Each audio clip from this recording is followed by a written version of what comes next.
सभी डीएलएड साथियों को मेरा नमस्कार। आप सभी का स्वागत है मेरे चैनल पर।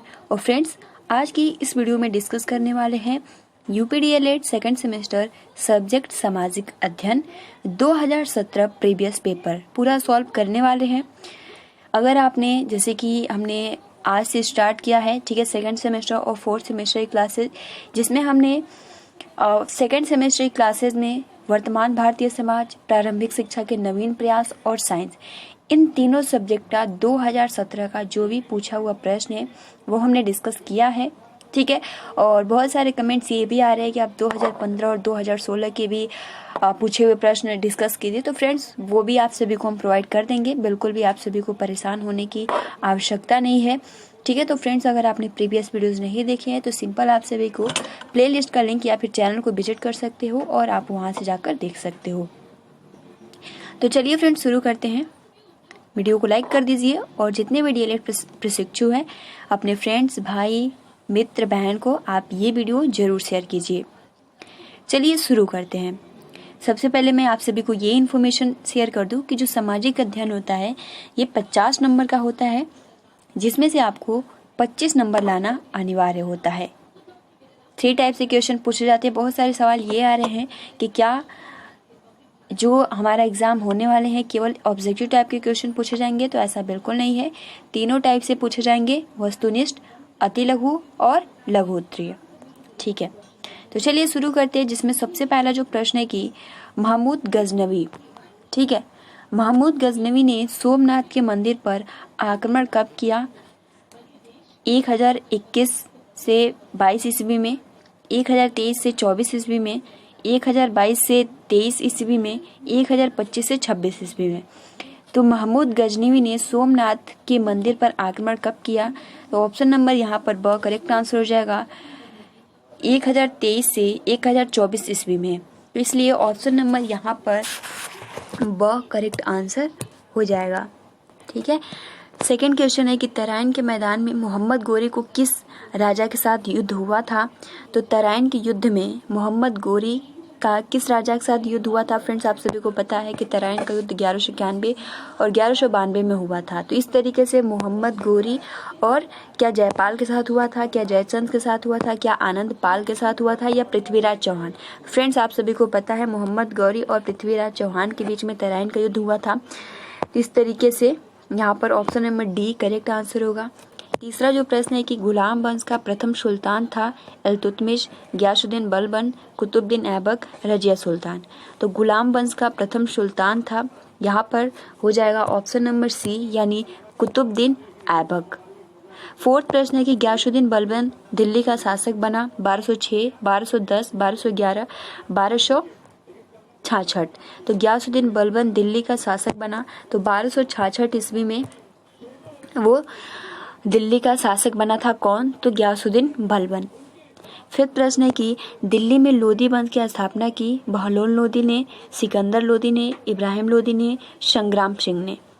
तो दिल्ली में लोदी वंश की स्थापना की तो वो की बहलोल लोदी ने। ऑप्शन नंबर यहाँ पे फर्स्ट करेक्ट आंसर हो जाएगा। सिक्स प्रश्न है कि तालीकोट का युद्ध हुआ सन, या कालीकोट भी आप कह सकते हो, सन 1565, सन 1568, सन 1560, 1590। तो यहाँ पे जो युद्ध हुआ था, option number first correct answer हो जाएगा, तालीकोट का युद्ध हुआ था 1565 ईस्वी में। सातवां जो प्रश्न है कि विजयनगर साम्राज्य की शासन व्यवस्था में राज्य को कितने प्रांतों में बांटा गया था? 6 प्रांतों में, 15 प्रांतों में, 20 प्रांतों में, 30 प्रांतों में। तो विजयनगर साम्राज्य की शासन व्यवस्था में राज्य को कितने प्रांतों में बांटा गया? ऑप्शन नंबर यहाँ पे फर्स्ट करेक्ट आंसर हो जाएगा, 6 प्रांतों में, ठीक है। आठवां जो प्रश्न है कि पृथ्वी का आकार है गोल, चपटा, वर्गाकार, त्रिभुजाकार। तो पृथ्वी का आकार है तो वो है यहाँ पर फर्स्ट आंसर हो जाएगा गोल, ठीक है। इसलिए हमारा करेक्ट आंसर हो जाएगा फर्स्ट। नवा प्रश्न है कि भारत में ग्रीष्मकालीन वर्षा का मुख्य कारण है चक्रवात, मानसूनी हवाएं, व्यापारिक हवाएं, पछुआ हवाएं। तो भारत में ग्रीष्मकालीन वर्षा का मुख्य कारण है मानसूनी हवाएं। ऑप्शन नंबर बी यहाँ पे करेक्ट आंसर होगा। 10वां प्रश्न है कि संविधान लागू किया गया सन 1946 में, सन 1949 में, सन 1950 में, सन 1948 में।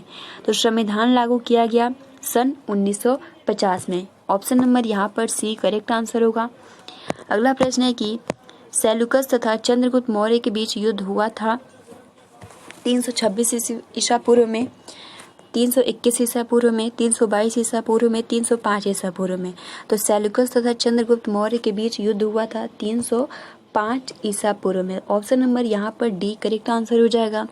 12 प्रश्न है कि मौर्य साम्राज्य का अंतिम सम्राट कौन था? अशोक, कुणाल, बृहदर्थ और पुष्यमित्र। तो देखिए मौर्य साम्राज्य का अंतिम सम्राट जो था वो था बृहद्रथ। ठीक है। अगला जो प्रश्न है कि 13 नंबर की गुप्त संवत का प्रारंभ वर्ष है 319 ईस्वी, 375 ईस्वी, 380 ईस्वी, 335 ईस्वी। तो गुप्त संवत का प्रारंभ वर्ष है, यहाँ पर जो राइट आंसर हो जाएगा वो हो जाएगा 319 ईस्वी। 14 प्रश्न है कि दशावतार मंदिर है भुमरा में, देवगढ़ में, खजुराहो में, भीतरगांव में। तो फ्रेंड्स आप कह सकते हो दशावतार या दशावतार मंदिर है वो है देवगढ़ में। लास्ट बहुविकल्पीय प्रश्न का क्वेश्चन है कि पाल वंश की स्थापना किसने की? धर्मपाल ने, लक्ष्मण सेन ने, गोपाल ने, देवपाल ने। तो पाल वंश की स्थापना की जो जैसे कि हमने पहले भी डिस्कस किया था बहुत ही अच्छे से पाल वंश के बारे में। यहाँ पर option number C correct answer हो जाएगा। पाल वंश की स्थापना की गोपाल ने। यहाँ से अति लघु स्टार्ट हो रहा है। ठीक है। अति लघु में सबसे पहला जो प्रश्न है कि सबसे सेक्शन प्रश्न है कि चंदेलों के 2 प्रसिद्ध नगरों के नाम बताइए। तो चंदेलों के 2 प्रसिद्ध, जिसमें सबसे पहले तो आपको खजुराहो बहुत ही आसानी के साथ याद होगा, और एक ऐड कर लीजिए बुंदेलखंड, महोबा, अजयगढ़। आप इसका आंसर कर सकते हो खजुराहो किस लिए प्रसिद्ध है। ठीक है। देखिए 17 नंबर प्रश्न है कि राजपूत काल के 4 प्रमुख कवियों के नाम बताइए। तो राजपूत काल के 4 प्रमुख कवि, जिसमें पृथ्वीराज रासो, हलायुद्ध, नयचंद्र सूरी और पदम आ जाता है। 18 नंबर प्रश्न है कि भोज प्रबंध किसकी रचना है? तो ये भोज प्रबंध बल्लाल की रचना है। अगला आपका प्रश्न है कि प्रयाग प्रशस्ति के रचयिता कौन है? तो प्रयाग प्रशस्ति के रचयिता है हरिश्रेण। 20 नंबर प्रश्न है कि मौर्य वंश का संस्थापक कौन था? तो मौर्य वंश का संस्थापक चंद्रगुप्त मौर्य है। 21 प्रश्न है कि कुतुबुद्दीन ऐबक ने अपने शासनकाल में किन 2 मस्जिदों का निर्माण करवाया? तो कुतुबुद्दीन ऐबक ने अपने शासनकाल में 2 मस्जिदों का निर्माण कराया, जिसका नाम कुबुत उल इस्लाम और 2.5 दिन का झोपड़ा। 22 नंबर प्रश्न है कि सुल्तनत काल में राज्य का सर्वोच्च अधिकारी कौन होता था? तो सल्तनत काल में राज्य का सर्वोच्च अधिकारी या पदाधिकारी जो होता था वो सुल्तानी होता था। अगला प्रश्न है कि हिंदू नदियों के अपरदन से वी आकार की घाटी किस आकार में बदल जाती है? तो यू आकार में। 24 प्रश्न है कि वाष्पीकरण से आप क्या समझते हो? तो किसी तत्व या यौगिक का द्रव अवस्था से गैस अवस्था में, जैसे कि हमने साइंस में भी पढ़ा था फर्स्ट सेमेस्टर में वाष्पीकरण। ठीक है। क्वथन, क्वथनांक, वाष्पन। तो उसी प्रकार यहाँ वाष्पीकरण से आप क्या समझते हो? तो किसी तत्व या आप कह सकते हो यौगिक का द्रव अवस्था से गैस अवस्था में परिवर्तन होता है तो उसे हम क्या बोलते हैं? वाष्पीकरण। यानी द्रव अवस्था से गैस अवस्था में जब बदल जाता है उसको हम वाष्पीकरण, यानी पानी का वाष्प बनकर उड़ जाना जो है वो क्या है? वाष्पीकरण कहलाता है। क्योंकि पहले क्या होता है? द्रव होता है, पानी क्या है? द्रव है।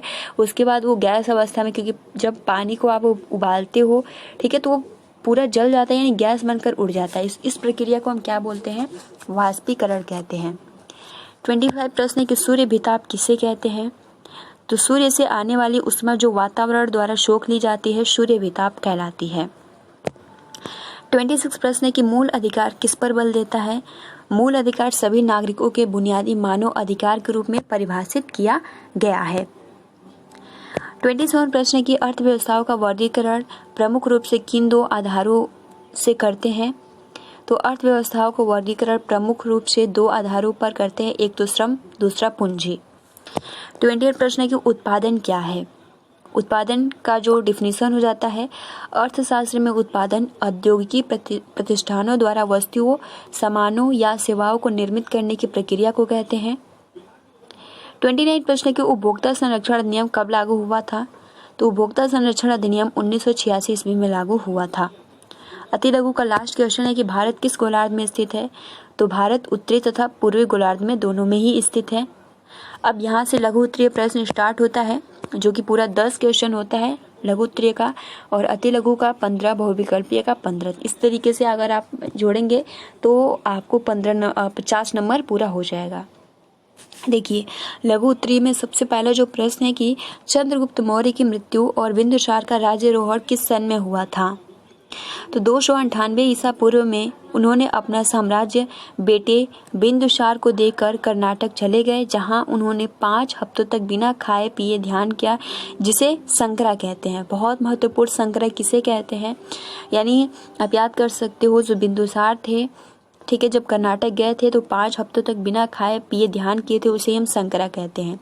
ये जब तक करते हैं तब तक जब तक मर न जाए। यहाँ चंद्रगुप्त मौर्य ने अपने प्राण त्याग दिए, ठीक है, और बिंदुसार का राज्यारोहण 298 ईसा पूर्व हुआ था, ठीक है। तो इस तरीके से आप याद कर सकते हो कि 298 ईसा पूर्व में उन्होंने अपना साम्राज्य बेटे बिंदुसार को देकर कर्नाटक चले गए, जहां उन्होंने 5 हफ्तों तक, कौन, तो चंद्रगुप्त मौर्य 5 हफ्तों तक बिना खाए पिए ध्यान किए, जिसे संक्रा कहते हैं, और ये जब तक करते हैं तब कि जब तक मृत्यु ना आ जाए। और उसके बाद चंद्रगुप्त मौर्य ने इस तरीके से अपना प्राण त्याग दिया, और बिंदुसार का राज्यारोहण जो हुआ 298 ईसा पूर्व में हुआ। 32 प्रश्न है कि चंद्रगुप्त विक्रमादित्य के 9 रत्नों में किसी 4 का नाम बताइए। तो धन्वंतरी, अमर सिंह, शंकु, वेताल, भट्ट, कालिदास।